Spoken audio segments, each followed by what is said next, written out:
और अपने दामाद से कहा, आहान ये सब क्या चल रहा है? तुम्हारे पास ऑडी जैसी महंगी मतलब 25 लाख रुपयों की कार कहां से आई? जैसे ही मिसेस यामिनी गिल ने आहान से ये सवाल किया, शनाया ने भागकर अपनी मॉम को अप्रोच किया और आहान और शनाया के बीच में जाकर खड़ी हो गई।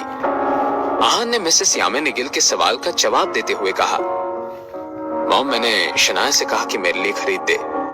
उसी वक्त शनाया ने अपनी मॉम से कहा, मॉम मैंने वो कार आहान के लिए खरीदी है। भले ही दोनों हस्बैंड वाइफ ने अपनी बात एक ही वक्त कही थी, लेकिन आहान और शनाया के जवाबों में बहुत तफावत थी। मिसेस यामिनी गिल ने अपनी बेटी और अपने दामाद की तरफ देखते हुए मन ही मन में कहा, इन दोनों में से सच कौन कह रहा है और कौन झूठ? मेरी तो कुछ समझ नहीं आ रहा है। इस पॉइंट पर यामिनी गिल कुछ ज्यादा ही इरिटेट हो गई थी, मगर अगले ही पल उनकी इरिटेशन गुस्से में बदल गई। मिसेस यामिनी गिल ने अंदाजा लगाते हुए कहा, एक मिनट, भले ही आहान या शनाया में से कोई झूठ कह रहा हो, पैसे तो शनाया ने दिए होंगे, मगर उसके पास 25 लाख कहां से आ गए? शनाया ने मुझे पैसों के बारे में कुछ बताया क्यों नहीं? इस बारे में सोचने के बाद मिसेस यामिनी गिल का चेहरे का रंग काला पड़ गया। मिसेस यामिनी गिल ने अपनी बेटी से चिल्लाकर सवाल करते हुए कहा, शनाया ये पैसे कहां से आए? तुमने 25 लाख कहां से लाए?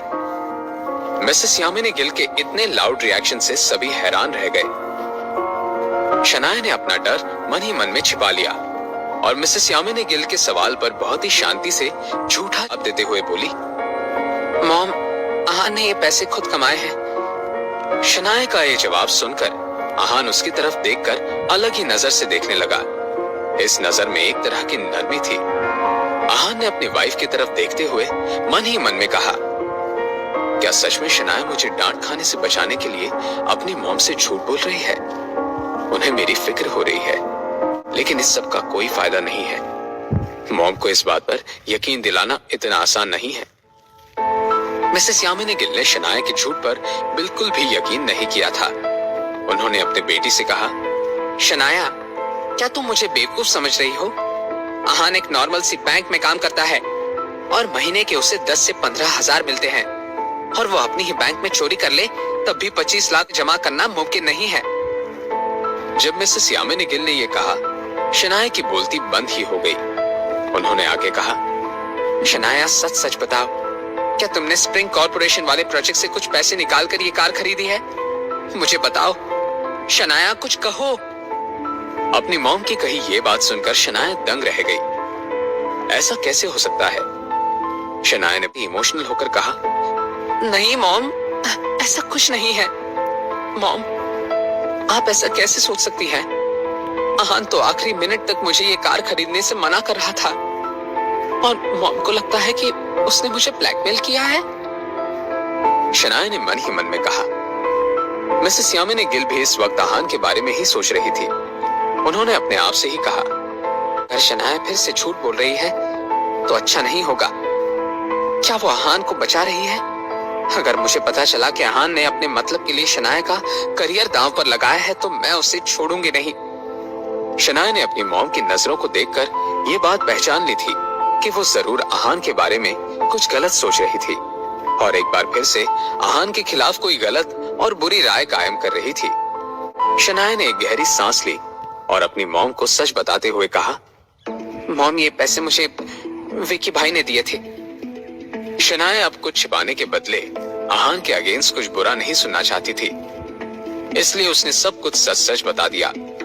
मिसेस यामिनी गिल को इस बात पर बिल्कुल भी यकीन नहीं हुआ था, मगर कुछ देर के ऑकवर्ड सन्नाटे के बाद एकदम से मिसेस यामिनी गिल को कुछ याद आया और उन्होंने शनाया से सवाल करते हुए कहा, क्या मतलब जो मैंने बात फैमिली ग्रुप पर पढ़ी वो सच थी? क्या क्या सच में उस विकी भाई ने तुम्हें और रूपल को 50 लाख रुपए दिए हैं? मिसेस यामिनी गिल किसी सदमे में थी। शनाया ने जवाब में बिना कुछ कहे बस हाँ में अपना सर हिला दिया। अपने बेटे के इस जवाब को सुनने के बाद मिसेस यामिनी गिल का सदमा घुस बदल गया। उन्हें अपनी आंखों पर और अपने कानों पर यकीन नहीं हो रहा था। मिसेस यामिनी गिल ने अचंभे से अपनी बेटी की तरफ देखा और मन ही मन में कहा, शनाया बदल गई है। उसने आज तक मुझसे कभी भी कुछ नहीं छिपाया, लेकिन अब वो मुझसे छिपकर बहुत कुछ करने लगी है। लेकिन अगर आज सीमा दीदी ने यहाँ आकर बखेड़ा खड़ा नहीं किया होता तो मुझे ये पता कैसे चलता। ये सब सोच के उन्हें बहुत बुरा लग रहा था। मिसेस यामिनी गिल ने गुस्सा होकर शनाया से कहा, बेवकूफ लड़की, क्या तुम ये नहीं जानती कि हमें फिलहाल पैसों की कितनी जरूरत है? तुम्हारे पापा हॉस्पिटल में हैं और तुम 25 लाख की ऑडी कार खरीद रही हो, वो भी इस निकम्मे आहान के लिए। क्या उसके जैसा कंगाल आदमी इतनी महंगी कार चलाने के लायक है? आपकी औकात ही क्या है? अब मिसेस यामिनी गिल का ध्यान उनके खामोश खड़े निकम्मे दामाद की तरफ गया और उन्होंने आहान को डायरेक्टली कोसना शुरू किया। और तुम आहान, क्या तुम्हें समझ में नहीं आता कि हम किन हालात से गुजर रहे हैं? अमीरों के घर में शादी हो जाने से कोई खुद अमीर नहीं हो जाता।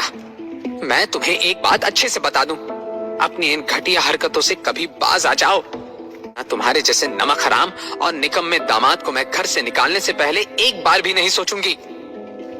मिसेस यामिनी गिल के ये शब्द कुछ ज्यादा ही हार्श थे। आहान को किसी के पैसों की क्या जरूरत थी जब वो खुद पूरे के पूरे शोरूम को खरीद सकता था। आहान को इस वक्त बहुत गुस्सा आ रहा था, लेकिन शनाया की मॉम के रिस्पेक्ट करने के इरादे से वो खामोश रह गया। शनाया अब बहुत बुरा फील कर रही थी। उसे एक ही वक्त आहान के लिए बुरा भी लग रहा था और अपनी मॉम पर गुस्सा भी आ रहा था। शनाया ने चिल्लाकर कहा, मॉम ऐसा नहीं है, मैंने अपने मन से आहान के लिए वो कार खरीदी है। इस सब में उसका कोई लेना देना नहीं है। शनाया की आंखें अब भीग गई थी। मिसेस यामिनी गिल ने अपनी बेटी को घूर कर देखा और बोली, चुप करो शनाया, क्या तुम समझ रही हो कि बात कर रही हो? और तुम आहान, मैं नहीं जानती कि तुम क्या करोगे, लेकिन कल के कल वो 25 लाख की कार वापस करके आओ। मुझे मेरे हाथों में पूरे पैसे चाहिए, और अगर ऐसा नहीं हुआ तो मुझे तुम्हें बुरी सजा देनी पड़ेगी। मिसेस यामिनी गिल ने अपना फैसला सुना दिया था। अपनी बात को पूरा करने तक मिसेस यामिनी गिल की आंखें गुस्से से लाल हो गई थी। आखिर में उन्होंने एक गहरी सांस ली। सीमा बुआजी ने बीच में बोला, यामिनी भाभी, ये तो आपका आपस का मामला है, अभी तक असल मामला खत्म नहीं हुआ है। आहान को 25 लाख मुझे देने चाहिए। अब तक खामोश खड़ा आहान अब कुछ कहना चाहता था, मगर तभी मिसेस यामिनी गिल ने हिसाब मांगने के अंदाज में अपनी ननन से कहा, हमारे फैमिली मैटर से आपका क्या लेना देना है सीमा दीदी, आप अपने काम से काम रखिए। मिसेस यामिनी गिल इस वक्त बहुत ज्यादा गुस्से में थी, इसलिए उन्हें इस बात का कोई फर्क नहीं पड़ता था कि सामने कौन था। लेकिन सीमा बुआजी अपनी यामिनी भाभी के रवैये से अनजान नहीं थी। अगर कोई आहान को बचा सकता था तो वो मिसेस यामिनी गिल ही थी, और सीमा बुआजी इस मौके को हाथ से कैसे जाने देती। उन्होंने बहुत कॉन्फिडेंट होकर मिसेस यामिनी गिल से कहा, भाभी आप ये क्या कह रही हैं? क्या आपने मेरी बात को सही से नहीं सुना?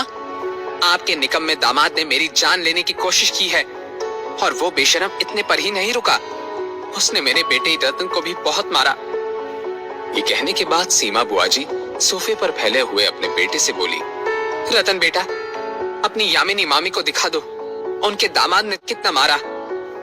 रतन भी तुरंत खड़ा हो गया और उसने अपना टी शर्ट निकाला। उसके पूरे बदन पर जगह जगह चोट के निशान थे। अब ऐसा भी नहीं था कि वो सारी चोट रतन को आहान की वजह से लगी थी। दोनों माँ बेटे इस मौके का पूरा फायदा उठाना चाहते थे। जैसे ही मिसेस यामिनी गिल ने रतन की सारी जख्मों के निशान देखे, उनका मुंह बन गया। वो गिराउट करने की कोशिश कर रही थी कि आज हर कोई उन्हें इतना परेशान क्यों कर रहा था।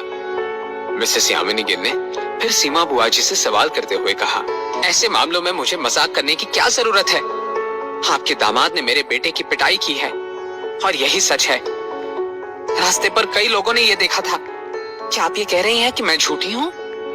वो अब ये सब सहन करने के मूड में नहीं थी। ऊपर से माँ बुआजी रुकने का नाम ही नहीं ले रही थी। मिसेस यामिनी गिल अपनी ननन से कुछ कहने ही वाली थी कि आहान ने कुछ कहा। मॉम, ये मैंने किया है। आहान अपनी हरकत की जिम्मेदारी खुद ले रहा था, और इस बात को मानते हुए आहान के चेहरे पर ना कोई पछतावा था और ना ही कोई डर। अपने दामाद की ये बात सुनकर मिसेस यामिनी गिल हैरान रह गई।